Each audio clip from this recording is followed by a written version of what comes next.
제가 이제 저희 교회 이기사역에 관한 비전을 처음 발표하는 자리고요.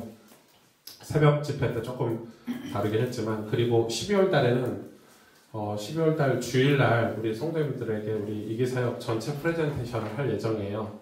원래는 당회가 오늘 이 토요 제자훈련 전에 당회가 먼저 됐어야 되는 과정인데, 그래도 저희가 이거를 사역을 미룰 수가 없어서 오늘 토요 제자훈련 때 나누고 내일 당회 때는 또 이렇게 진행을 하겠다, 이렇게 장로님들께 말씀을 드리려고 하고, 아마 내일 당회 때는 이 비전에 관한 목회 철학에 관한 실행하는 부분들, 우리가 어떤 실행들을 할 것인가 이런 것들을 주로 당회 때는 다룰 것 같고, 오늘은 이 목회 철학이죠. 이 어떤 비전, 어떤 고민들을 제가 하고 있는지, 이게 저는 굉장히 중요한데, 이걸 주일날 전체 성도님들에게 이 프레젠테이션 할 때는 이걸 다 다루기가 어려워요. 우리가 이런 방향으로 가겠다, 이 정도만 프레젠테이션을 하는 거고, 이번 달, 다음 달 이 토요일 제자훈련 때는 조금 내용을 깊이 다뤄보려고 해요. 오늘 1시간 안에 좀 끝내보려고 하는데, 여러분 페이퍼하고 제가 가지고 있는 페이퍼가 달라요. 여러분 건 완전히 축소되고 요약된 내용이고, 저는 이제 풀 내용이 다 있고, 보면은 사실 별거 없어요.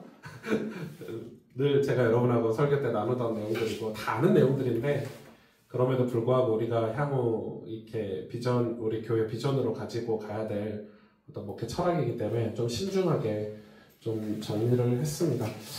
이 비전을 하려고, 이기사역이라는 걸 하려고 했던 목적 중에 하나가, 우리가 왜 그 비전을 교회가 가져야 되는지, 어떤 목회 철학을 가져야 되는지에 대해서 그건 이런 거예요. 신학적 정체성과 실행 방향을 명확히 정의하고, 모든 구성원이, 성도들이 동일한 이해와 언어로 사역할 수 있도록 그런 전략적 기준점 역할을 하게 될 거예요. 그러니까 교회가 이제 10년이 지나가면서 이제 다 같이 동일한 이해가 안 되는 경우가 있어요. 어떤 성도님들은 제가 설교를 이렇게 하면 다르게 이해하시는 분들도 계시고, 또 언어도 다른 분들이 계세요. 그렇기 때문에 어찌됐든 교회는 하나님이 저를 세워주셨고, 또 저를 통해서 이 교회가 저의 하나님 세우신 어떤 리더십을 통해서 교회가 앞으로 가야 되는데, 그런 동일한 이해와 언어가 없으면 안 되잖아요. 그래서 이기사역을 하면서 제가 이렇게 비전을 발표하는 거는 이런 이해와 언어를 해달라. 우리 교역자들도, 우리 장로님들도 이런 동일한 이해와 언어로 같이 사역을 했으면 좋겠다. 이런 전략적인 기준점을 제시하기 위해서 이번 비전을 만든 목적이고요. 실용적 목적은, 실제 그러면 이거는 뭐 어떤 기준 제시한다는 게 진짜 목적이라면, 실용적 목적은 저는 이게 굉장히 중요하다고 생각해요. 여러분, 이게 이해가 되면 제 목회가 전부 이해가 될 거예요.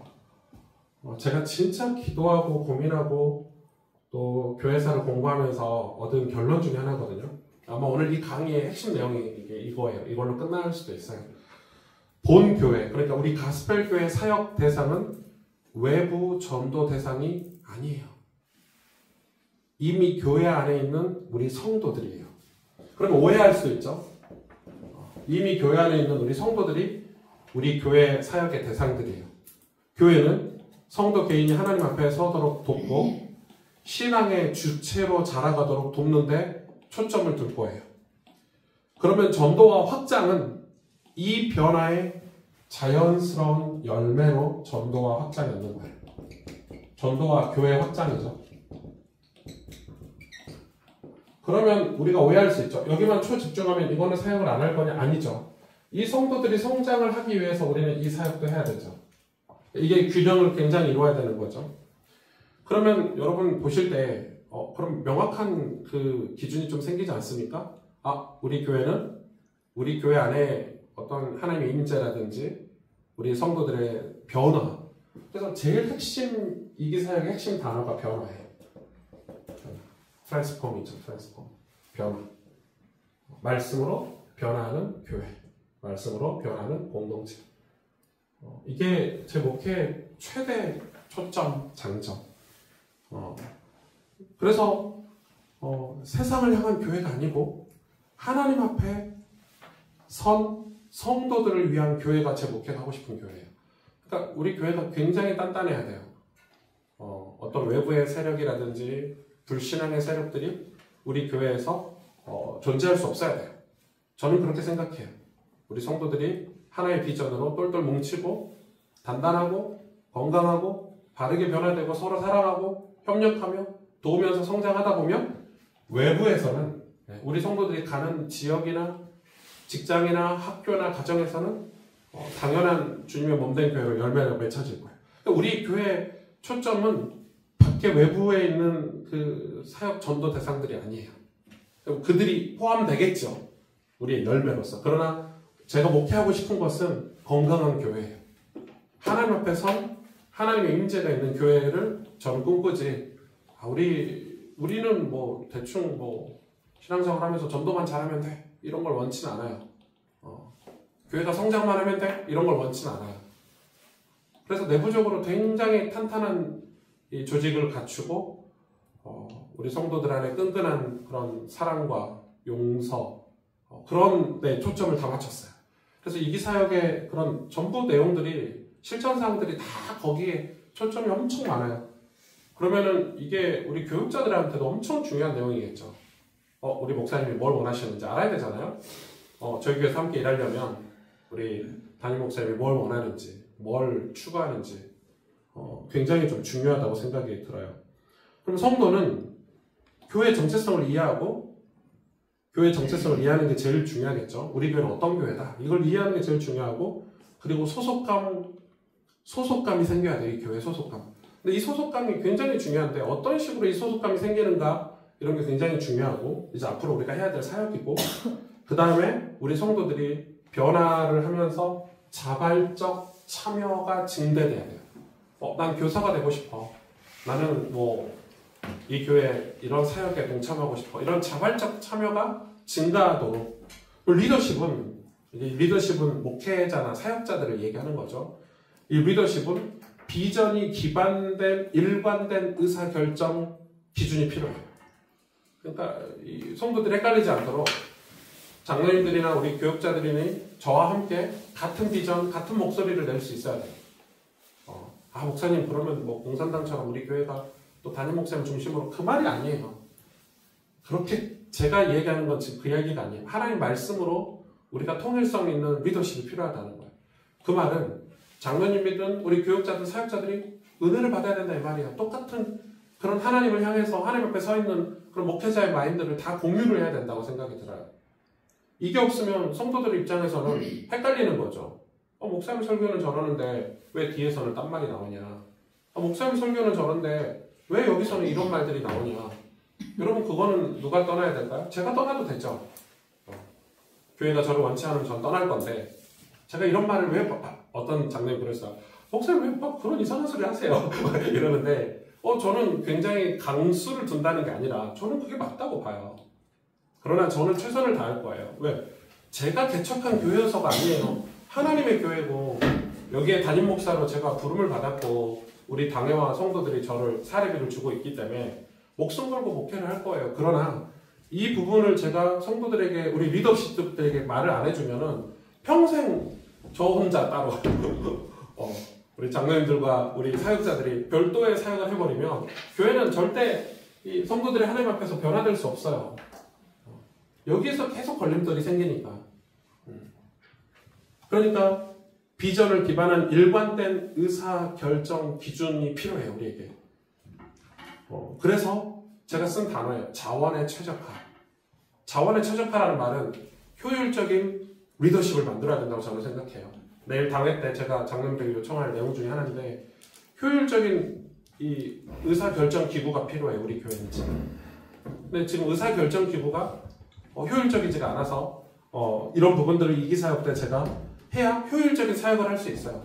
그러니까 자원의 분배가 필요하잖아요.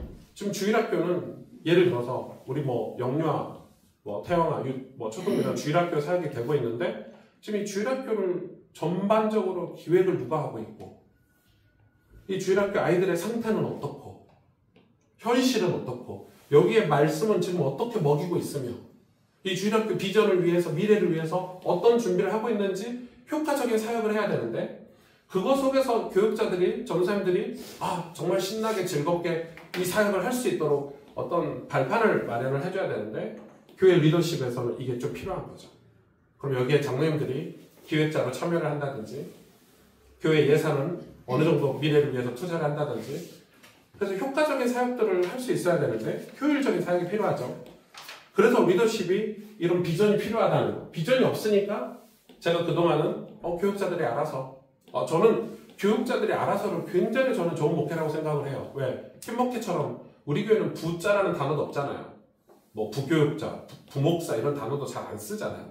그 정도로 저는 전도사님들이나 우리 사역자들을 신뢰를 해요. 알아서 잘 하겠지. 잘 할 거야. 그런데 본인들 입장을 생각해 보면은 좀 어려울 것 같아요. 과연 이 교회가 주일학교에 대해서 어떤 방향을 갖고 있는지, 우리 영유아 유치부에 대해서 어떤 비전을 가지고 있는지, 우리 초등부에 대해서 어떤 비전을 가지고 있는지, 장로님들은 이 초등부를 어떻게 생각하고 계시는지, 이 교회는 우리 초등부에 대해서 어떤 투자를 앞으로 할 건지. 그러니까 비전이 없으니까 이제 매년 주먹구구식으로 할 수밖에 없는 거죠. 저도 마찬가지. 그게 제 단점이죠, 그게. 그건 뭐 단점이라기보다는 개척교회로서 어쩔 수 없었던 부분이긴 하죠. 우리 교회는 이 전통 있는 오래된 교회고 제가 뭐 전임 목사님이 계셔서 제가 후임으로 온 게 아니기 때문에 개척교회로서는 그럴 수밖에 없었다라는 제가 변명을 좀 하고 그러나 이제부터는 우리 교회가 일관된 비전을 가졌으면 좋겠다. 그래서 주일학교도 통일된 교육과 우리 주일학교의 정확한 비전을 목표를 가지고 가길 원하고 그럼 교육자들이 그 안에서 자기 개발이라든지 사역의 어떤 열심들 노력들을 할 수 있도록 우리가 지원을 해야 되겠죠. 이런 부분들이 분명해야 된다고 생각을 해요. 이게 이제 리더십에서 굉장히 중요한 내용이라고 생각을 하고 제가 목이 아파서 물 좀 마실게요. 그래서 이제 저희 교회는 그 통일성 있는 이 브랜드화라고 하더라고요. 보통 세상에서 쓰는 단어들이. 그래서 저희가 홈페이지라든지 지금 저희 교회 로고라든지 전부 다 리뉴얼하고 있습니다. 홈페이지는 아예 새로 만들 거고요. 네, 교회 로고도 다 바꿨어요. 로고도 제 목회 철학이 다 들어간 내용으로 로고가 바뀔 거예요. 저 로고는 지금 우리가 쓰고 있는 로고도 예쁜 건데 개척 초기에 호주에서 우리 한국에 잠깐 나왔던 학생이 디자인 전공한 학생이 저희 1년간 저희 교회에서 예배드렸는데 은혜 받아가지고 로고 만들어준 거거든요. 이렇게 뭐 성경이라는 거 이렇게 만들어준 건데 좀 바뀔 때가 됐죠. 지금 로고도 지금 제작 중에 있고요. 홈페이지도 제작 중에 있고 그리고 저희 홈페이지는 말씀으로 세워지는 교회라는 주제로 만들어져요. 그래서 온통 홈페이지에 들어가면 말씀이 풍성하게 이렇게 느껴지도록 외부에서든지 우리 성도님들이든지 홈페이지에 딱 들어가면 다른 행정이라든지 다른 것들은 거의 다 제거가 되고 말씀이 딱 풍성하게 이 교회는 말씀이 풍성한 교회구나 이런 느낌을 줄 수 있도록 홈페이지 디자인도 지금 들어가서 진행이 되고 있는 그런 상황입니다. 그리고 또 하나는 저희 교회는 지역교회가 아니죠. 근데 사실 요즘은 서울에 지역교회가 많지는 않아요. 네. 뭐 예를 들어서 뭐 유명한 교회들은 지역교회가 될 수가 없어요. 이런 경우는 있다고 해요. 교회 근처로 이사 오는 경우는 있대요. 근데 원래 지역교회라는 건 이제 서울에서는 의미가 없어요. 이제 신도시가 생겨서 우리가 신도시에 들어가지 않는 이상은 지역교회라는 게 이제 불가능한 그런 문화와 시대를 맞이했어요. 왜냐면 이제 성도들도 자기 몸에 맞는 교회로 찾아다니는 시대예요. 제가 이거를 좀 저희 교회 단점이라고 생각을 하고는 있지만 다른 교회들을 조사를 해보니까 단점이 아니고 장점일 수 있겠죠. 그래서 뭐 이 서울에 있는 교회들은 전부 다 지역교회 개념보다는 이제 교회들이 우리 집 앞에 있는 교회 가자 이런 시대가 아니에요. 성도들이 집 앞에 있는 교회를 안 간다니까요. 서울 사람들은 다 자기가 좋아하는 교회, 자기가 영향을 받는 교회, 영향을 줄 수 있는 교회를 가지. 근데 지역교회 개념은 없어요. 그러나 걱정은 있어요. 지역교회가 아니다 보니까 우리가 예를 들어서 이제 멀리서 오시는 분들이 연세가 드시거나 이제 몸이 불편하면 교회를 못 오시는 거죠. 이런 경우가 이제 저희한테 이제 풀어야 될 숙제고. 근데 오히려 우리는 지역교회가 아니기 때문에 우리 교육자들하고 지역 사역을 할 수가 있죠. 이 지역에 어떤 예배를 만들고 이 지역에는 어떤 교회를 만들고 이 지역에는 어떤 특색 있는 교회를 만들고 여러분 분리개척도요. 분리개척이 한동안 우리 한국교회 이슈가 됐죠. 근데 분리개척의 성공 사례와 실패 사례가 나왔어요, 이제. 지금 뭐 분당 우리 교회가 분리개척해서 센세이션 했죠. 지난 2, 3년간. 근데 거기도 실패하고 성공하고 지금 분당 우리 교회가 29개 분리개척했는데 벌써 문 닫은 교회도 생겼어요. 네. 벌써 문 닫는 교회가 생겼어요. 몇백 명, 몇천 명씩 지원을 해줬는데도 문제가 생기는 거예요. 왜냐하면 실패 사례는 목회자 중심으로 분리개척한 데는 다 실패했대요. 성공 사례는 교회의 특색을 가지고 개척한 데는 다 성공한 거예요. 이 교회는 다민족 사역을 하는 교회야. 예를 들어서 이 교회는 이 지역에서 이런 사역을 할 거야. 분명한 비전을 가지고 목회자를, 그거에 맞는 목회자를 파송한 분리개척은 다 성공했어요. 여러분 이해가 되세요? 근데 목회자 개인으로 분리개척을 하는 데는 다 실패했어요. 거의 다 실패했어요. 왜냐하면 목회자는 문제가 생기면 이 교회는 문제가 올 수 있으니까. 그러니까 우리 교회도 오승주가 아니에요. 우리 교회에 분명한 비전이 있어야 된다는 말이에요. 우리 가스펠 교회는 이런 교회가 있어야 제가 아니더라도 다른 사람이 여기 와서 목회를 하더라도 그 교회가 건강하게 세워져 가야죠. 저는 저희 이기사역은 분명한 비전이 있어야 돼요. 우리 교회는. 그래서 말씀으로 세워지는 교회. 그러니까 이게 이 분리개척도 굉장히 중요하더라고요. 이게 거의 이제 분리개척 한 세대가 지나와서 이제 이거에 대해서 피드백이 들어오고 연구하고 발표하는 단체가 생기기 때문에 저는 이거 진짜 맞는 말이라고 생각이 돼요. 그래서 요즘은 분리개척도 이제는 준비를 잘해서 해야 되고 특색에 맞는 교회가, 그러니까 교회가 중요한 거죠. 교회가 사람이 중요한 게 아니라 그 교회에 맞는 사람이 세워져야 되는 거예요. 딴 데로 좀 샜습니다. 그러면 우리 비전은 뭐냐? 세 가지 정했는데 아마 12월 달에는 이 세 가지가 네 가지가 될 거예요. 지금 좀 조율하고 있는 부분이 있어서 하나를 더 추가할까 뺄까. 근데 지금 현재로서는 세 가지인데 하나님 앞에 홀로 서고 스탠드죠. 네. 우리는 하나님 앞에 서 있어야 돼요. 하나님을 찾아야 돼요. 하나님께 구하고 우리 교회가 하나님 앞에 서 있지 않으면 무슨 교회 존재 의미가 있겠어요. 우리 성도 개인의 신앙도 마찬가지예요. 근데 이게 진짜 어려운 거 아시죠? 하나님 앞에 서기가 그렇게 어려워요. 여러분 이거 쉽게 생각하시는데 진짜 죽도록 힘든 일이 하나님 앞에 서는 겁니다. 네. 근데 하나님 앞에 서야 승리할 수 있어요. 전통과 문화와 세상의 소리에서 독립할 수 있어요. 근데 하나님 앞에 서지 않으면 그 세상의 영향력에 잠식이 돼요. 여러분 신명기가 딱 그 말씀이잖아요. 돌아오는 주가 이제 제가 돌아오는 주에 설교할 때 뭐냐면 그 헤렘이라는 문화를 설명. 헤렘이 뭐예요? 헤렘이 이제 진멸시키다거든요. 가나안 땅의 모든 우상 문화를 진멸하라고 하는 게 이제 헤렘이라는 건데 그걸 이제 신학자들이 그 내용을 굉장히 연구를 많이 해놨어요. 제가 논문을 3편이나 읽었어요. 그 헤렘에 관해서. 너무 어떻게 설명해야 될지 모르겠어요. 왜냐면 하나님이 너무 나쁜 하나님 같고 다 죽이라고 그러니까 다 진멸하라고 그러니까. 근데 여러분 신앙은 여러분 진짜 이거는 들어보세요. 제 말이 맞는지 틀린지. 내일 설교할 때 얘기하겠지만 신앙의 목적은 뭐냐면 단순해지는 거예요. 맞죠? 우리의 신앙의 목적은 단순해야 돼요. 하나님 한 분으로 단순해야 되고 심플해야 되고 우리 신앙생활도 굉장히 단순해져야 돼요. 그러려면 우리가 신앙생활 스타트를 끊잖아요. 여기서 이 단순해지는 데까지 가려면 어떻게 해야 돼요? 뭐가 필요할 것 같으세요? 단순해지려면 다 버려야 돼요. 신앙은 다 버리는 사역이에요.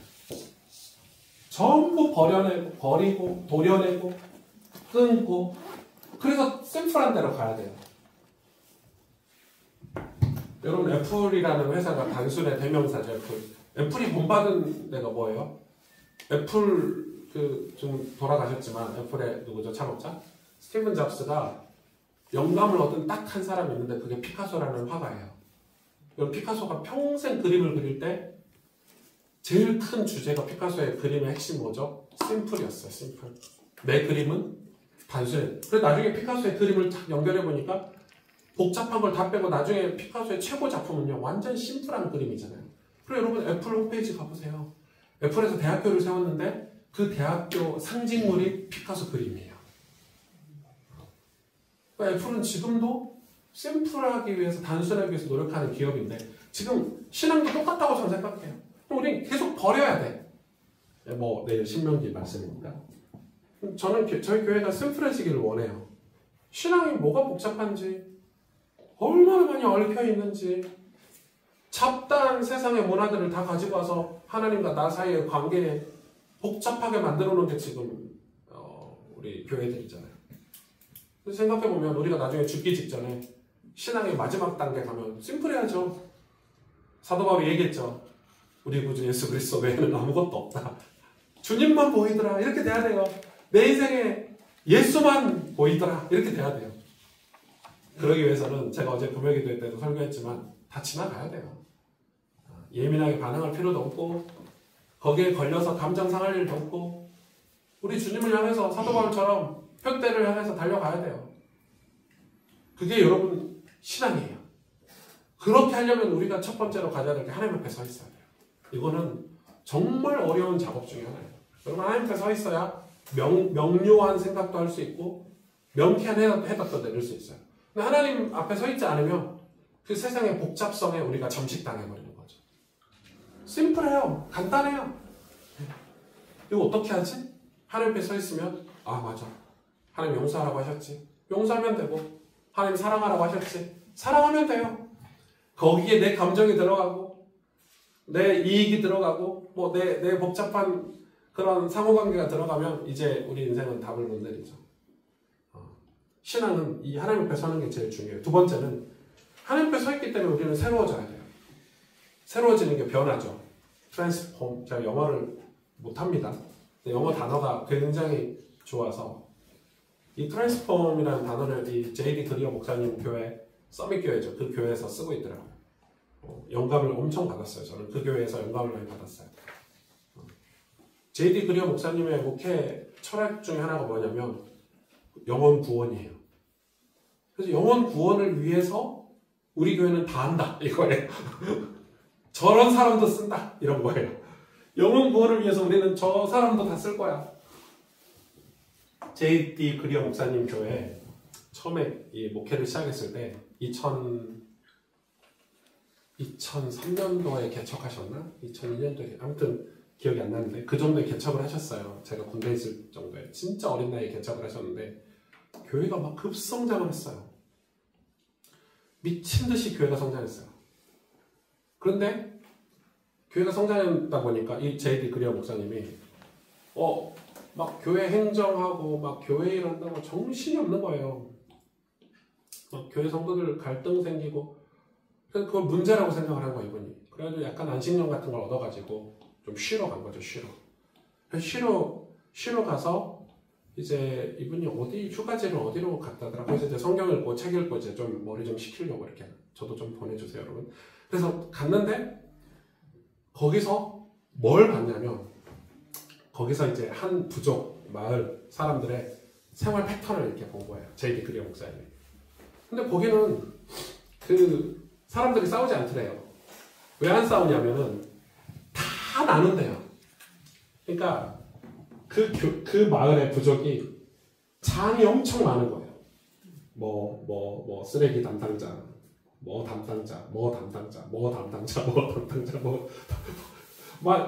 그래서 이 사람들이 다 그 각자의 역할들을 너무 잘하고 있더래요. 그래서 J.D. 그리어 목사님이 이렇게 허벅지를 찼다 그러죠. 그래서 J.D. 그리어 목사님이 한 게 뭐예요? 분립개척이에요. 교회를 다민족 교회, 이런 교회, 교회를 계속 확장해 간 거예요. 도시마다, 지역마다 여기는 예를 들어서 여기는 학생들이 많이 사는 지역이야. 그럼 학생교회. 우리는 교회 안에 학생부가 있어야 되는데 이분은 학교가 많은 지역에 학생부 예배를 만든 거예요. 교회에.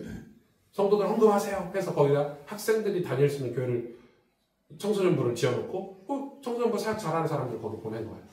그렇게 해서 지금 교회가 몇백 개예요. 그러니까 변화를 택한 거죠. 이건 핍박이 아니고 어려움이 아니고 기회다 이렇게 생각을 한 거예요. 그래서 목소리 내는 사람들 직접 사역 한번 해보세요. 교회 불평 있는 사람들 그 불평하는 그 자리에서 자기가 한번 해보세요. 이렇게 된 거예요. 그렇게 돼서 변화를 택하신 거죠. 지금 그 J.D. 그리어 목사님 교회는 엄청나죠. 엄청나게 확장을 하고 있어요, 교회가. 그래서 중앙에 큰 교회가 아니라 지역마다 여러 개의 교회를 가지고 있는 교회. 그런 교회도 있다. 그게 우리의 모델은 아니지만, 우리가 그렇게까지 할 수 있을지 모르겠지만, 그래서 제가 이 트랜스폼, 이 새로워지다, 변화. 이게 또 영적으로 보면 우리 개인도 마찬가지죠. 우리가 변화가 없으면 늘 멈춰 있어요. 변화를 추구를 해야 도전도 할 수 있어요. 변화가 없는 삶은 늘 자기 당착에 빠져 있는 거죠. 제가 그래 써놨어. 자기 당착에 빠진다.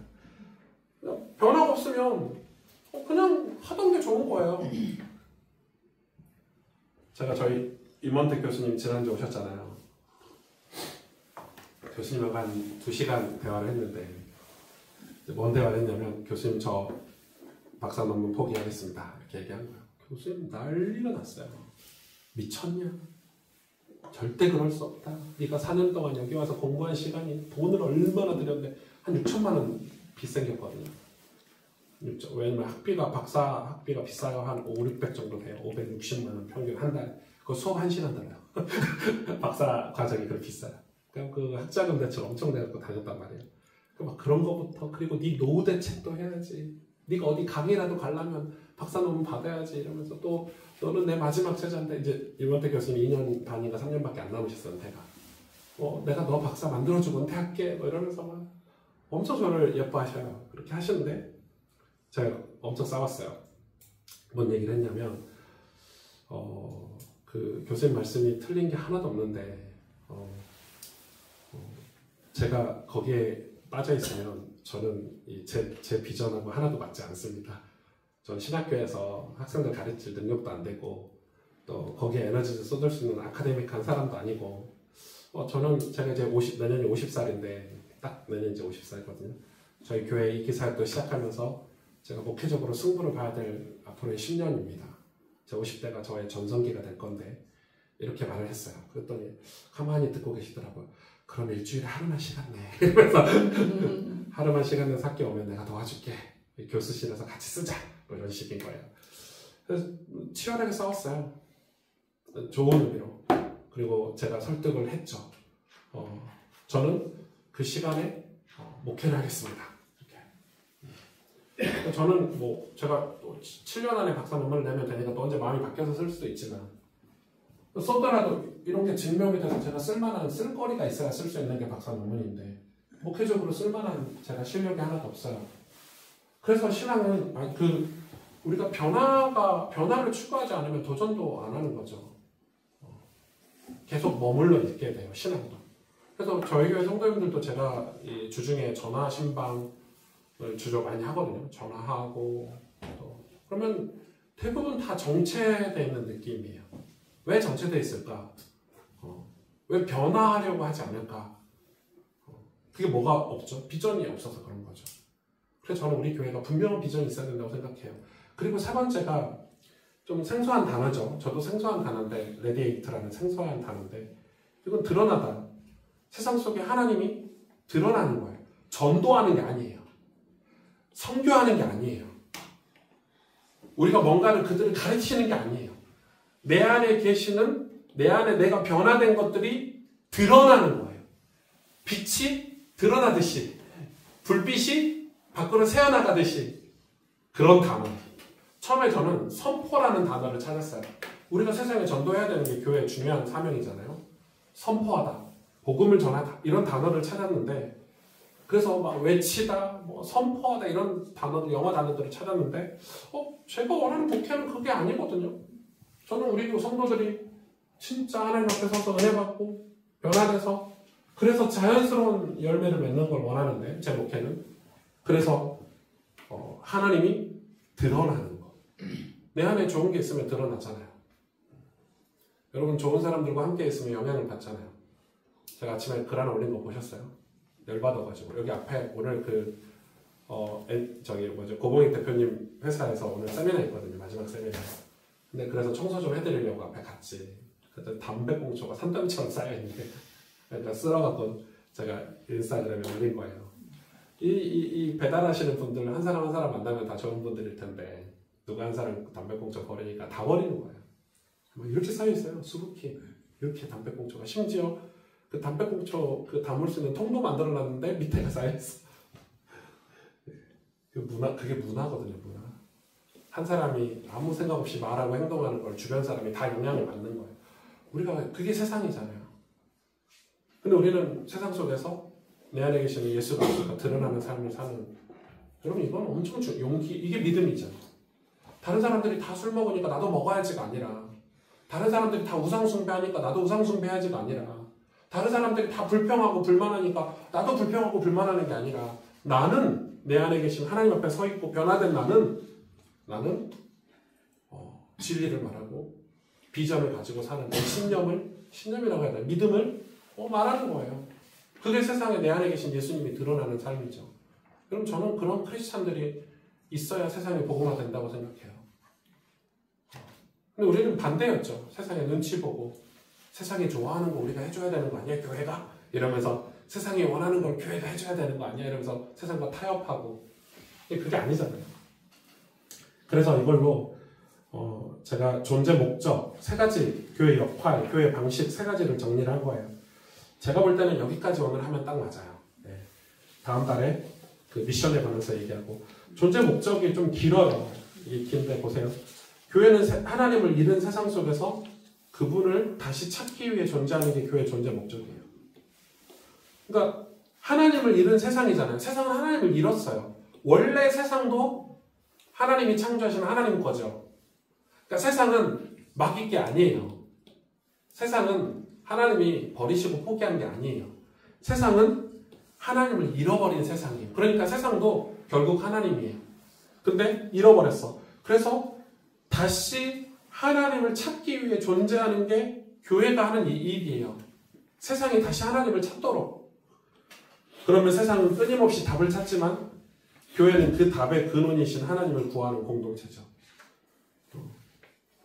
그래서 우리는 확신보다 관계를, 결과보다 과정을, 하나님과 동행하는 탐구적 신앙 공동체로 살아야 돼요. 이게 굉장히 중요한데, 여러분 거기 페이퍼는 없죠? 자, 교회 존재 목적이에요. 우리가 교회 세상 속에 존재하는데 이유는 뭐냐면 세상은 하나님을 잃어버렸어요. 그쵸? 여러분 봐봐요. 이걸 이해를 하시면 돼요. 세상은 하나님이라는 존재를 잃어버렸어요. 그럼 교회는 하나님이라는 존재를 세상 속에서 드러내주는 교회죠. 그러면 교회는 끊임없이 하나님의 존재를 찾는 공동체가 돼야 되는 거예요. 우리가 만약에 교회가 하나님이라는 존재를 찾지 않으면 교회가 세상에 존재하는 목적이 의미가 없게 된다는 거예요. 지금 그 이야기를 제가 좀 어렵게 얘기를 했는데. 그래서 교회는 탐구적 신앙 공동체. 제가 한 3, 4년 전에 뭐라고 했죠? 교회는 학문적 공동체다. 왜? 초대교회가 학문적 공동체였어요. 하나님을 끊임없이 찾았어요. 하나님이 어떤 분인지, 하나님이 누구신지, 하나님 우리에게 어떤 존재이신지, 하나님 도대체 무슨 일을 하셨는지 그걸 끊임없이 교회는 찾아야 돼요. 그런데 우리는 성경도 안 읽고, 그래서 좀 성경 통독수련도 하는 거고, 바이블 스쿨도 하는 거고, 말씀 사경회도 하는 거고. 왜요? 하나님에 대해서 알자. 그래서 우리의 믿음이 하나님을 아는 만큼 커지잖아요. 그런데 마귀가 하는 짓 보세요. 교회 안에서 은혜 받는 자리 성도들 바쁘다고 못 가게 하고, 말씀 듣는 자리만 못 가. 다른 건 다 해. 교회가 희한하죠. 하나님을 아는 것에만 뭔지 모르게 시험 들어있어. 뭔지 모르겠어요. 저도 왜 그런지. 근데 그 우리 교회가 그런 게 하는 게 아니고 한국 교회 같은 거래요. 교회가 별의별 행사 다 해요. 별의별 거 다 한다니까요. 근데 하나님을 깊이 알고 하나님을 탐구하는 일에는 교회가 관심 없다니까요. 이제 성도들이 그걸 지루하게 생각하고 별 의미 없게 생각하니까 교회가 그 사역을 다 멈춰버렸어요. 그러면서 뭐예요? 교회들이 계속 프로그램 돌아가요. 일하는 거.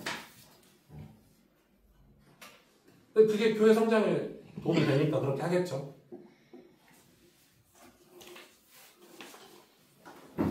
저는 이렇게 생각해요. 우리 교회 존재 목적. 끊임없이 변화되어가는 사람들이 함께 모여서 하나님의 성품과 진리를 삶으로 드러내기 위해 존재하는 게 우리 교회 존재 목적이에요. 그럼 나중에 다음 달에 페이퍼 정리해서 드릴게요. 죄송해요. 여러분께 초기 페이퍼라. 이게 너무 중요해요. 다시 끊임없이 변화되어가는 사람들이 함께 모여서 그분의 성품과 진리를 내 삶으로 드러내기 위해 존재하는 게 교회다. 그래서 저는 끊임없이 변화되어가는 사람들이 우리 교회가 가득 차야 된다고 생각해요. 정말 하나님을 사모하고 내가 변화되려고 노력하고 그게 좋은 교회, 건강한 교회라고 생각을 해요. 그래서 우리가 그런 교회가 우리 교회가 만약에 그걸로 충만해지잖아요. 그러니까 그런 분들로 교회가 가득 채워졌잖아요. 그러면 우리 교회가 얼마나 단단한 교회가 되겠어요. 그러면 확장되고 열매 맺는 건 일도 아니라는 거예요. 그렇게 퍼지는 거예요.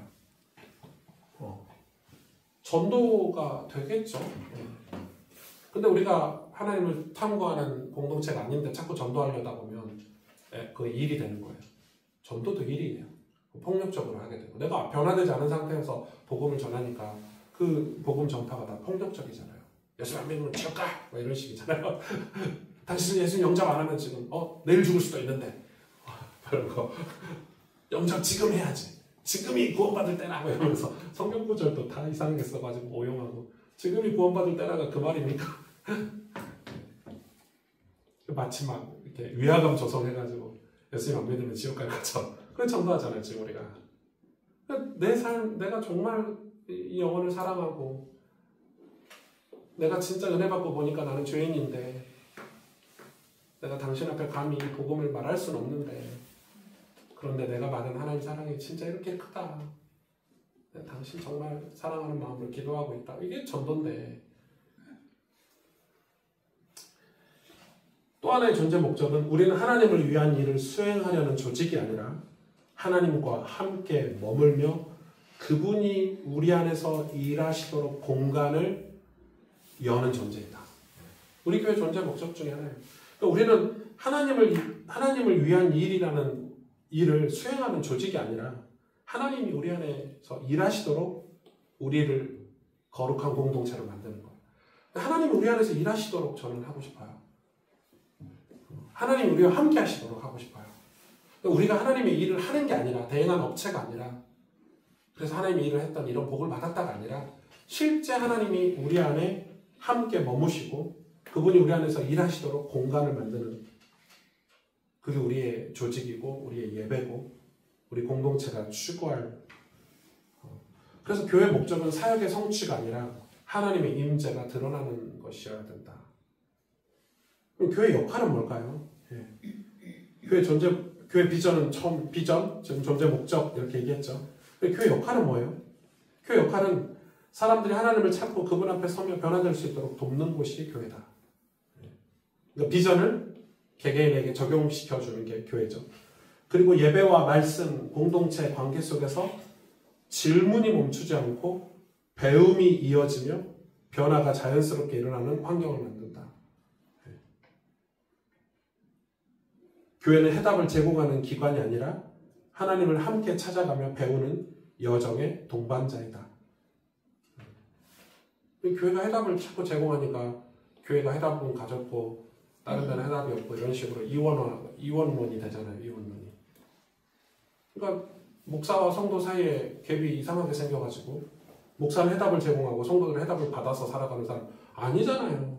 함께 하나님을 찾고 함께 하나님 앞에 서려고 노력하고 함께 이 하나님의 소원, 비전을 우리가 같이 공부하려고 노력하는 동반자 아닙니까? 저하고 장로님하고 동반자지. 그리고 또 하나는 하나님을 향한 탐구와 기도 그리고 말씀의 깨달음 속에서 내면이 새로워지고 그 변화가 관계와 삶의 방식으로 자연스럽게 흘러가도록 돕는 것이 교회의 역할이다. 저는 이게 너무너무 하고 싶은 사역 중에 하나거든요. 관계와 삶의 방식으로 자연스럽게 우리가 변화되고 새로워진 우리가 깨달은 하나님의 사랑과 용서가 예를 들어서 이런 거예요. 내가 용서를 받았거든요. 하나님께. 내가 죄사함을 받았잖아요. 근데 우리는 남을 용서를 안 해요. 그리고 나를 용서해 주시는 분을 소개를 안 해. 그리고 우리는 정죄해.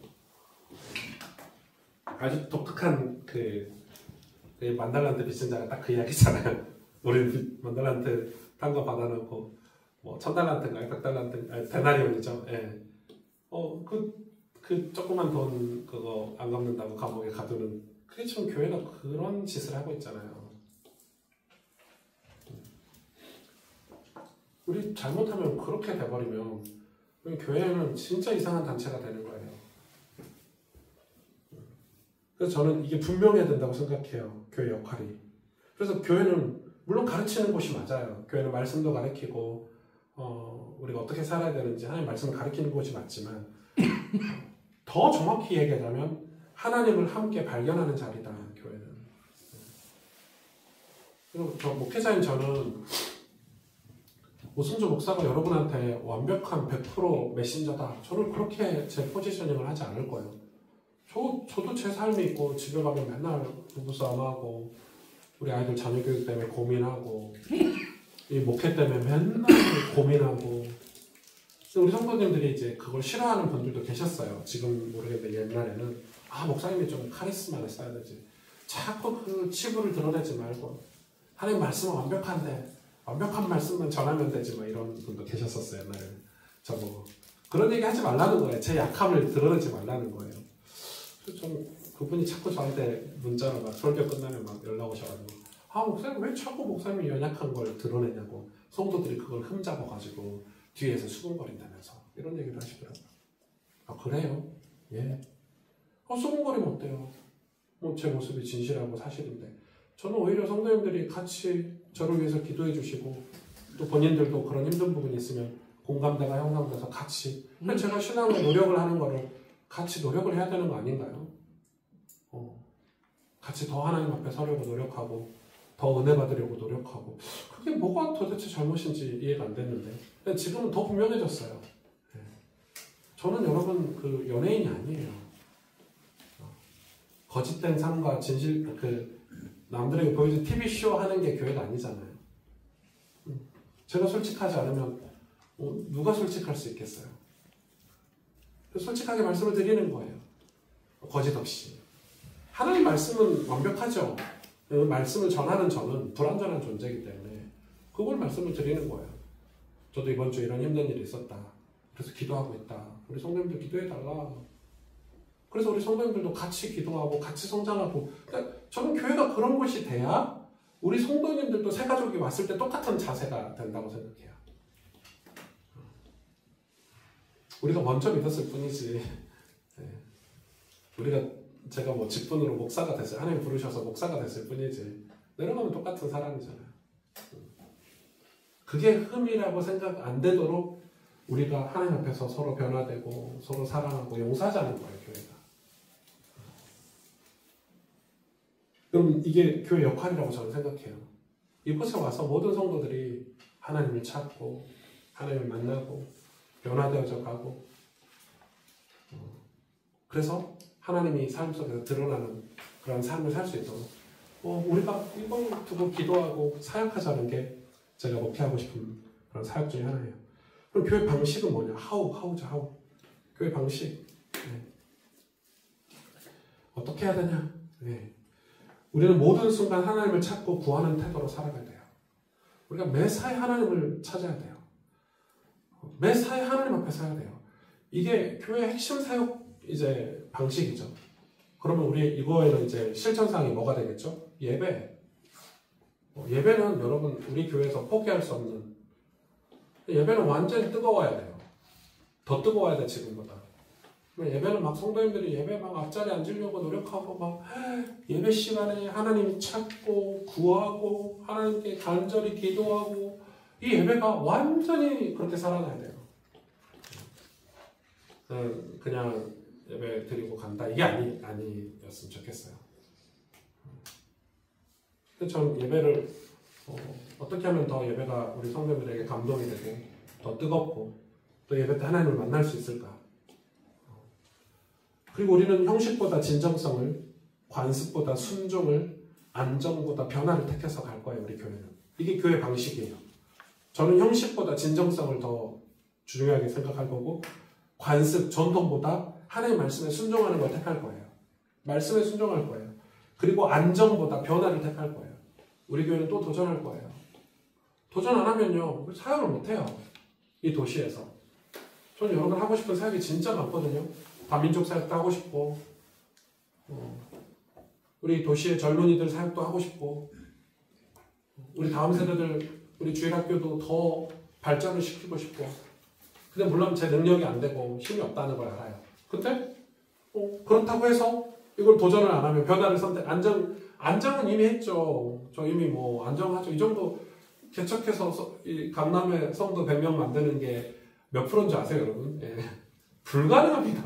요즘 개척해가지고 강남에 성도 100명 만드는 거 불가능하고 이 정도는 됐다고 여기서 멈춰도 돼요. 저는 적당히 살아갖고 예. 이 정도 우리 성도들 관리하고 이렇게 살다가 죽어도 뭐 괜찮죠. 근데 그게 하나님 비전 아니잖아요. 또 안정보다 변화를 추구하고 가야 되죠. 도전을 해야 하나라도 얻어 걸리죠. 약간 좀 이상한 말이긴 한데 도전을 해야 뭘 길이라도 보이죠. 조그만 불빛 구멍이 진짜 작은 불빛 구멍이 보이면 가야 되는 거 아닌가요? 뭐라도 해버린 거죠. 그래서 저 같은 사람에게는 실수가 많아요. 안정적인 목표를 추구하는 사람은 실수가 없어요. 근데 저는 변화를 택하기 때문에 실수가 많은 거예요. 그 실수 때문에 시험 들면 어쩔 수 없어요. 그럼 저희 교회가 안 맞는 성도예요. 다른 데 가시면 돼요. 안정적인 교회. 근데 저는 변화를 택할 거예요. 왜? 미래가 보이는데요. 뻔하잖아요. 우리 자녀들 세대가 어떻게 올지. 그러면 지금 공부하고 준비해야죠. 그 미래 세대를 뻔히 오는 거를 공부도 안 하고 가만히 있고 옛날 관습 가지고 옛날에 목사님들이 이렇게 했어. 이렇게 하고 어떻게 계속 가만히 있어요. 그럼 우리는 지금 도전을 해야 되는 거예요. 저도 성전 건축하고 싶어요. 성도님들 빚내서 헌금하시고 땅도 사고 싶어요. 저 그렇게 목회하면 얼마나 행복하겠어요. 저도. 근데 그게 아니잖아요. 좋은 교육자들 찾아서 좋은 사역자들 세워서 좀 말씀 사역을 해야 되는데 우리 아이들에게 이 말씀으로 변화되도록 이 사역이라는 걸 해야 되는데 저도 뭐 어디 건물 하나 짓고 적당히 지역교회하고 그러면 행복하겠어요. 그래서 저는 그거보다는 조금 다른 선택을 하는 거예요. 그러면은 어느 도시에 서울에 수많은 도시들이 있는데 어느 도시에 어떤 모임이 생겨나면 좋겠다. 우리 성도들이 여기에 몇 가정이 사네? 여기서는 이런 사역을 하면 좋겠다. 해보는 거죠. 안 되더라도 10개 오픈해서 5개 문 닫고 5개 되면은 그거 성공 아닙니까? 너무 제가 계산적인가요? 잘 모르겠어. 하나님 뜻이 뭔지. 솔직히 하나님 뜻이 뭔지 모르겠으니까 안 해야 되나요? 하나님 뜻이 보일 때까지 가만히 있어야 되나요? 구하고 찾고 두드리래요. 두드려야죠. 두드려 보는 거예요. 저 작년에 진짜 여러 군데 두드렸거든요. 그래서 한 군데 열리는 게 인천 예배예요. 아무도 제가 두드렸는데 반응을 안 해주셨어요. 반응 안 하면 때가 아니네? 근데 딱 반응한 거. 그럼 그거 가야죠. 근데 저는 그렇게 변화를 선택을 해서 가야 되는 게 교회 방식이라고 생각을 해요. 그리고 하나님과의 교제를 통해 새로워지는 삶을 추구해야 돼요. 우리는 계속 변화돼야 돼요. 멈춰있으면 안 돼요. 이게 직분하고 상관이 없어요. 뭐 권사냐 안수집사냐 장로냐의 문제는 그건 여러분 직분은 그냥 직분이에요. 말 그대로. 여러분 신앙이 직분에 갇혀있으면 안 돼요. 직분은 직분이고 신앙은 성장해야 되는 거예요. 신앙은 성장해야 되고 직분은 말 그대로 직분이에요. 네. 장로라는 직분이지 장로가 신앙을 대변해 주진 않아요. 그래서 장로님들도 서로 경쟁이 필요해요. 저분 진짜 신앙이 좋네. 와, 저분 신앙 좋은 장로님. 달라요. 목회자도 똑같잖아요. 목회자가 다 같은 목회자 아니잖아요. 목사 안수 받았다고 똑같은 목사입니다. 목사 안수 받으면 하나님이 그 직분에 맞는 특별한 능력을 준답니까? 개개인이 아니에요. 엄청나게 노력해야 돼요. 목사가 돼서도. 계속 공부해야 되고 계속 도전해야 되고 제가 그게 너무 후회스럽다니까요. 20, 30대 때, 30대 때 그걸 못해가지고 제가 30대를 그때 지금처럼 공부했으면 제가 좀 달라졌을 텐데 이런 후회가 있어요. 30대 때 내가 뭐하고 돌아다녔는지. 근데 뭐 그것도 하나의 은혜죠. 지나고 났어요. 근데 우리 후배들에게는 저는 얘기해주고 싶은 거예요. 이것저것 해보라고, 도전해보라고, 부딪혀보라고. 그래서 저는 저희 교회가 우리 교육자들 공부하는데 우리 교육자들이 그런 연구와 자기 개발을 하는데 많이 지원해줬으면 좋겠어요. 진짜 공부하고 좋은 사역자가 되도록, 좋은 목회자가 되도록. 그리고 하나 더 얘기하면은 서로가 서로를 말씀 안에서 비판적 사랑으로 세우는 공동체가 된다. 제가 이 비판적 사랑이라는 단어를 팀켈러 목사님 책에서 가지고 왔는데, 서로가 서로를 말씀 안에서 비판적 사랑을 세우는 공동체가 된다. 이게 뭔 말일까요? 비판하라는 말인가요? 아니죠. 객관성을 가지라는 거죠. 내 남편이 내 남편이 잘못된 길을 가는데 오직 사랑으로 품어줘야 돼. 이게 아니라는 거예요. 성도가 잘못된 길을 가는데 비판적 사랑이 필요해요. 우리 교회는 그런 문화가 좀 필요해요. 좋은 게 좋다고 다 오냐오냐 해서 안 된다 이 말이죠. 저는 이게 제일 약점이에요. 그래서 비전에 넣어놓은 거예요. 이 비판적 사랑은. 전 약점이에요. 저 성도들한테 싫은 소리 잘 못하는 목사니까. 근데 성경은 비판적 사랑이 있는 거예요. 하나님은 우리를 비판적 사랑을 하세요. 야, 우상숭배? 너 가만히 안 둘 거야. 이게 하나님 사랑이잖아. 네가 지금 잘못된 길을 가고 있어? 하나님 그냥 안 두시잖아요. 그래도 내가 널 사랑해. 이게 아니잖아요. 그래서 비판적 사랑이에요. 저는 우리 장로님들이 우리 교회에 그런 직분을 감당해 주셨으면 좋겠어요. 어른. 성도들이 잘못된 길을 가면 훈계도 해주시고, 그러려면 본인이 얼마나 그 자리를 지키려고 노력을 하셔야 되겠죠, 장로님들이. 그리고 우리 장로님들이 우리 자녀들을 보고 올바르게 신앙생활 할 수 있도록 그 약간 교장 선생님 같은 느낌으로 우리 장로님들이 우리 교회에 다 배치됐으면 좋겠어요. 주일학교도 다 배치되고. 그래서 우리 아이들을 훈계하는 사람이 필요해요. 근데 좋은 훈계가 필요해요. 사랑이잖아요. 비판적 사랑. 아이들이 느끼는 거예요. 장로님 날 진짜 사랑하시는구나. 그래 나 왜 혼내시지? 잘 되라고. 잘 되라고. 기분 나빠서 감정적으로 혼내는 게 아니고 사랑해서 눈물로 기도하면서 우리 아이를 사랑하면서 우리 아이들이 바르게 신앙생활하도록 이 서포트하는 우리 중직자들이 돼야 돼요. 그래서 저는 지금 기도하고 있어요. 지금 여전도회가 식사 문제가 좀 있는데 어떻게 하면 우리 교회가 식사를 안 할 수 있을까? 식사봉사를. 물론 식사봉사하는 게 은혜일 수 있어요.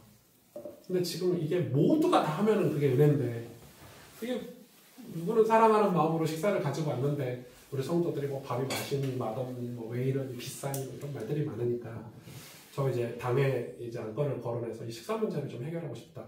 제가 왜 이 목적은 나중에 우리 언젠가는 하겠지만 다시 지금은 여전도회가 여전도회 역할을 해줬으면 좋겠는 거예요. 우리 성도들을 좀 돌봐주고 새가족들을 좀 돌봐주고. 그리고 새가족이 우리 교회 지금 계속 오잖아요. 다 방치되어 있는 거 아십니까? 다 방치해요. 제가 지난주 지지난주도 새가족 두 가정을 신방하고 왔는데 뭐 영상에 나가니까 말씀드려도 상관없죠. 우리 뭐 소민 씨라든지 아이 둘 혼자 키우고 계시잖아요. 네. 거기 집에 좀 사건이 좀 있었어요. 바로 연락드리고 통화하고 또 저한테 그 힘든 마음들 털어놓으시고 그것만 해줘도요 마음이 얼마나 좋은지. 목사님 너무 감사해요. 전화 주셔서 먼저 전화 주셔서. 그냥 그거를 저 혼자 다 할 수 없잖아요.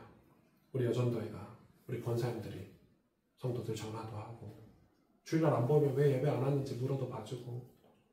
그게 나눔터가 해야 될 역할이고 리더들이 해야 될 역할들인 거예요. 별거 아니에요 목회. 네. 근데 그게 성도들을 서로 따뜻하게 해주는 거예요. 그 잘못된 길 가고 있으면 왜 잘못된 길을 가고 있냐. 우리 장로님들이 불러다 상담도 하고 권면도 하고 책망도 하고 혼자 안 되셔도 우리 목사님 불러다가 신방도 가고. 그러면 그게 교회 방식, 우리 교회 방식이어야 돼요. 사랑, 비판적 사랑이. 그 서로가 말씀 안에서, 말씀 벗어나면 안 되겠죠. 그럼 감정상해요. 내가 장로니까 너한테 한마디 할게 이러면 감정상해요. 말씀 안에서 비판적 사랑으로 뭐하는? 세우는. 저 사람을 세워주려고 하는 사랑이어야 돼요. 근데 저 사람을 죽이려고 하는 사랑은 사랑이 아니에요. 너 죄 지었지? 이러면서. 그게 아니라 세워주려는, 나보다 더 나은 존재로 그런 사랑.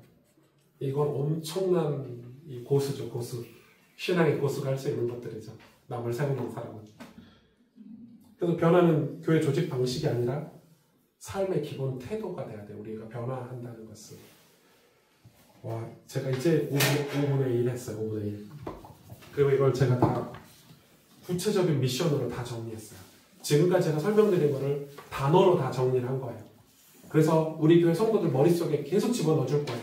우리 교회는 이런 교회가 될 거야. 우리 교회는 이런 사역을 할 거야. 그리고 이거를 계속해서 실천상이 뭔지, 주일학교에는 어떻게 적용할 건지, 우리 당회와 리더십들에게는 어떻게 적용할 건지 제가 8개월을 고민한 거예요. 그래서 이제 좀 쉽죠? 우리 장로님들도 좀 쉬우실 거예요. 우리 교회는 이런 비전이 있어 라는 걸 전제로 이제 대화를 할 수 있으니까. 근데 그 전에 우리 교회는 그게 없었잖아요. 목사님 주일 설교 이번 주 말씀 이랬는데 이제 다음 주 되니까 설교가 또 바뀌네? 바뀌죠, 설교는. 왜? 출애굽기가 다르고 신명기가 다르고 창세기가 다르고 서신서가 다르고 다 다르니까. 그게 아니고 교회는 획일화된 교회 존재 이유를 딱 가지고 우리 이제 대화를 할 수 있는 거예요. 여러분 세 가지 교회는 우리 교회는 이런 교회입니다. 이렇게 대화할 수 있는 거예요. 여러분 나눔터에서 사역할 때도 우리 교회 방향은 이런 방향입니다. 라고 이제 문장이 여러분 손에 쥐어지게 될 거예요. 그럼 사역하기 편하잖아요. 야, 우리 교회는 이런 교회인데 너는 우리 전 전사님 왜 그렇게 생각하세요? 이렇게 말할 수가 있는 거예요. 근데 그전에는 말을 못했어요. 왜 말하면 상처받으면 어떡하지? 뭐 이런 식이니까. 그래서 이제는 교회가 좀 일관된 어떤 이 방향성을 가지게 되도록 큰 주제, 비전, 이게 우리 교회에 생겨나게 될 거예요.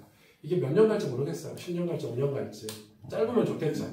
5년 정도 하고 그 다음 스텝을 밟으면 좋겠는데 여러분 기도 제목이에요. 그래서 이런 거죠. 제가 우리 교회 문화를 이것까지 하나만 더 알려드리고 가면 우리 교회는 이런 문화가 생겨나야 돼요. 첫째는 탐구와 존중. 우리가 하나님을 탐구하는 탐구와 존중이 필요해요. 해답보다는 질문이 살아있는 신앙 공간이 돼야 되고 탐구하는 마음을 서로 존중하고 배우려는 태도를 지지해야 돼요. 네. 저는 목사지만 제가 완벽한 답을 갖고 있는 목사가 아니잖아요. 저도 여러분이 질문하면 찾아봐야 돼요. 성경에서 뭐라고 하고 계시는지 또 교회사 속에서는 이런 질문에 대해서 어떤 답변을 했는지. 그러니까 이게 우리는 탐구와 존중이라는 문화가 필요하고 또 하나는 수평적 공동체가 될 거예요. 우리 교회는. 하나님 앞에서 모두 동일한 성도이고 또 하나님의 신실한 제자를 목표로 해요. 우리 모두가. 그리고 또 하나는 진정성. 제가 필요하다. 진정성. 진실하게 우리의 신앙의 내면을 서로 공유할 수 있어야 돼요. 그러려면 우리는 이 진정성은 하나님께만 순종하는 삶의 태도가 필요하겠죠. 그 다음에 하나는 단순함이에요. 심플이에요. 복잡한 형식보다 말씀의 본질에 집중하면 돼요. 우리 교회는 주일 예배, 주일 설교가 완전히 교회의 기준이 될 거예요. 그럼 저는 엄청난 책임감을 갖고 살겠죠. 일주일 내내 설교 준비하는데 목숨 걸고 설교 준비를 해야 되겠죠. 이런 단순함, 교회가 단순해야 돼요. 교회가 복잡한 구조로 흘러가면 안 된다고 저는 생각해요. 교회가 커질수록, 교회가 다양한 사역을 할수록, 교회가 더 많은 행정을 할수록 교회의 모든 구성원들은 이 단순함이 필요해요. 그리고 교회 문화 5번째 마지막은 도전과 성장이에요. 우리 교회는 도전할 거고 성장하려고 애쓰는 교회가 될 거예요. 성장하려면 때론 지금 누리고 있는 편리함을 포기할 때도 있어야 돼요.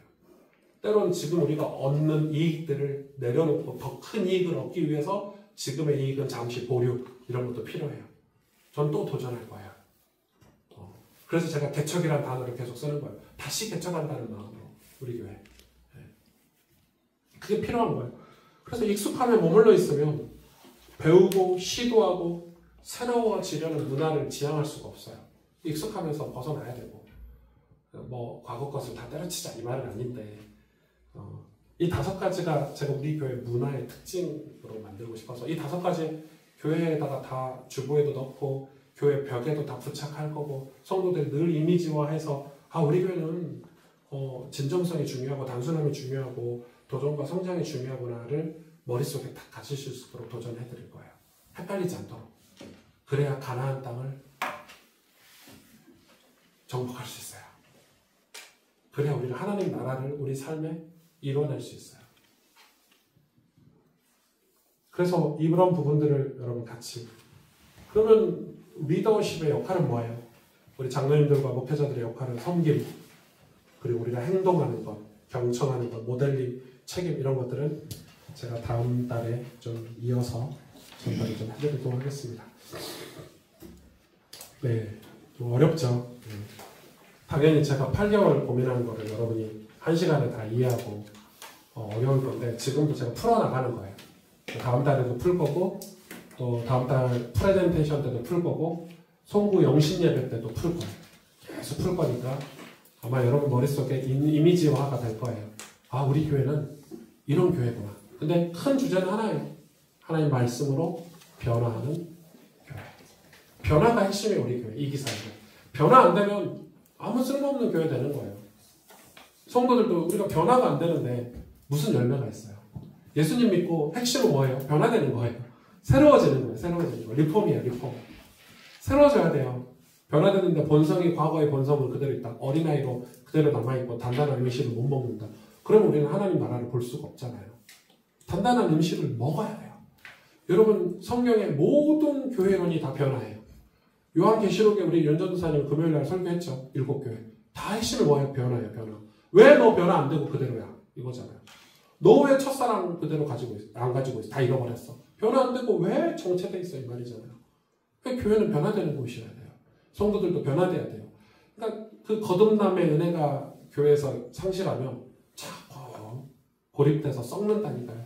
맨날 불평하고 불만이고 남 얘기하고 교회에서 정치 얘기하고 있고 맨날 나는 하나도 안 변하면서 남은 어떻다 저떻다 이러고 있다니까 교회가. 그런 교회가 돼서는 희망이 없는 거예요. 그럼 거기 와서 누가 은혜를 받고 다 시험 들고 같이 살아줬더니 그럼 모여서 뭐 해야 돼요? 변화된 얘기를 해야 돼요. 그럼 진실해야 되죠. 내가 이렇게 이번 주에 지난주 말씀을 가지고 묵상했는데 잘 안 되지만 기도해달라. 그럼 새가족들이 그런 장로님 권사님들이 그런 얘기를 하는데 자기들도 신앙생활 저렇게 하는 거구나. 그럼 자기도 그걸 해볼 거 아니에요. 장로님 권사님들도 말씀 붙잡고 저렇게 고민하고 기도하고 변화되려고 노력하는데 새가족들이 와서 저 모습을 보고 와 진짜 귀하다 이 교회는 이렇게 되는데 왔더니 막 남 얘기하고 남 얘기하고 뭐 우리 교회가 이렇다 저렇다 뭐 비난하고 비판하고 거기 가서 무슨 은혜를 받아요 새가족들이. 이 교회 이상하네. 설교하고 실제 성도의 삶이 다르네. 그럼 다 떠나는 거예요 교회. 제가 이거 이기사역 때는 반드시 바꾸고 싶은 교회 문화예요. 은혜 받아야죠. 은혜를 나눠야죠. 문화는 문화죠. 안 될 것 투성이에요. 이스라엘 백성이 광야에서 안 되는 것만 생각하는 거예요. 열정탐구처럼. 우린 못해. 우린 안 해. 안 돼. 절대 할 수 없어. 하나님 뭐라고 그러세요? 너희 변화될 수 있어. 너희는 새로워질 수 있어. 너희는 정복할 수 있어. 너희는 승리할 수 있어. 너희는 하나님의 영광을 드러낼 수 있어. 이게 신명기 말씀이에요. 딱 맞죠? 지금 우리 이기사역 앞두고 신명기 말씀 딱 맞는 거예요. 할 수 있다는 거예요. 그게 저는 기독교 신앙의 원천이라고 생각해요. 예수 믿으면 변화되는 것. 변화돼야 예수님이 세상에 드러나는 것. 복음을 전하기 전에 내가 변화되는 것. 이게 우리 교회가 변화돼. 우리가 예수님께 접붙였어요. 교회는 예수님을 머리로 한 주님의 몸이잖아요. 교회는 주님의 몸이거든요. 성도들이 전도 어찌됐든 우리 교회로 와서 주님께 딱 붙었어. 그러면 어떻게 돼요? 살아나야죠. 회복되고. 우리 교회는 딱 그런 주님의 몸이 돼야 돼요. 주님의 몸 된 교회. 계속 제가 교회를 그냥 설명하지 않잖아요. 주님의 몸 된 교회. 여러분은 주님의 몸 된 교회가 되주셔야 돼요. 우리 장로님 권사님들이 주님의 몸 된 교회가 돼요. 우리 교육자들이 주님의 몸 된 교회가 되준다면 우리는 주님에게서 나오는 영양분, 주님에게서 나오는 생명, 주님에게서 나오는 소망 이런 것들이 그들에게 흘려가겠죠.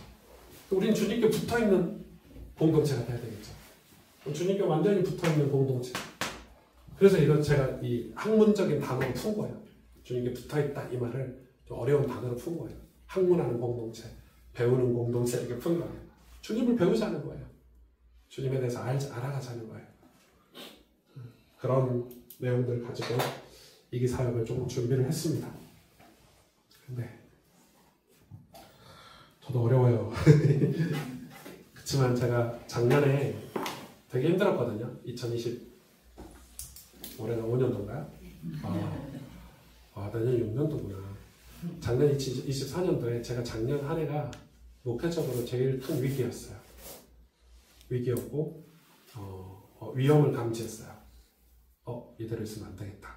이런 위험을 감지했고 우리 교회가 이대로 있으면 큰일 나겠다 이런 생각이 들고 이런 문화가 없었는데 우리 교회에 이런 문화가 왜 생기지? 이런 생각도 들었어요. 없던 문화가 생긴 거예요. 교회 안에. 저 우리 개척교회 하면서 한 번도 없었던 문화거든요. 우리 교회. 왜 이런 이상한 문화가 생겼고 이상한 말들이 돌지? 저 개척하고 한 번도 그런 말이 돈 적이 없는 이상한 말들이 돌아요. 교회 안에. 그게 작년이었거든요. 제가 그걸 감지하고 팩트 체크를 다 했어요.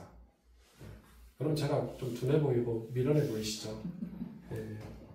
교회 돌아가는 거 다 빠삭하게 다 알고 있습니다. 담임 목사 괜히 합니까? 빠삭하게 여러분이 보지 못하는 것까지 다 보고 있는 게 저죠.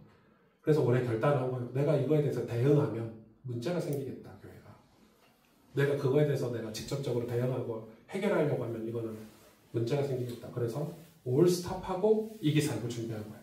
교회 문화를 바꾸려고요. 범죄를 바꾸려고. 이제 그러면 성도님들이 그래야 새가족을 보호하겠더라고요. 그래야 우리 사랑하는 교회를 사랑하는 분들을 보호하겠더라고요. 안 그러면 교회 사랑하는 분들을 보호를 못하면 우리 교회가 앞으로 한 발자국도 못 가는 거잖아요. 여러분 진짜 우리 교회가 하나님 앞에서 딱 서 있는 거예요. 우리 서로 부족해요. 실수도 많이 하고 넘어지고 좌절해요. 그거 알죠? 아니까 우리가 그래서 함께 주님 바라보고 기도하자는 거니까. 그리고 우리 교육자들이 고생 많이 했어요. 작년에 올해. 저는 지금 우리 전사님들하고 진짜 마음 담아서 사역하고 싶고 헌신하고 싶고 우리 교회. 우리 장년들도 고생 많이 하셨죠. 그래서 저는 이 사역은 조금 제가 리더십이 좀 강할 수 있어요. 강하게 안 하면 이게 전달이 안 되잖아요. 좀 강할 수 있어요. 여러분의 표현이 좀 강할 수 있다고요. 이해해 주세요. 저는 강한 사람이 아니에요. 아시죠? 저 아시죠? 저는 강할 수가 없는 존재예요. 그러나 이기 사역은 좀 강하게 드라이브를 걸 거예요. 아마 올해 성부의 오신 예배는 근데 제 성향이 강하지 않기 때문에 강할 수가 없을 수 있어요.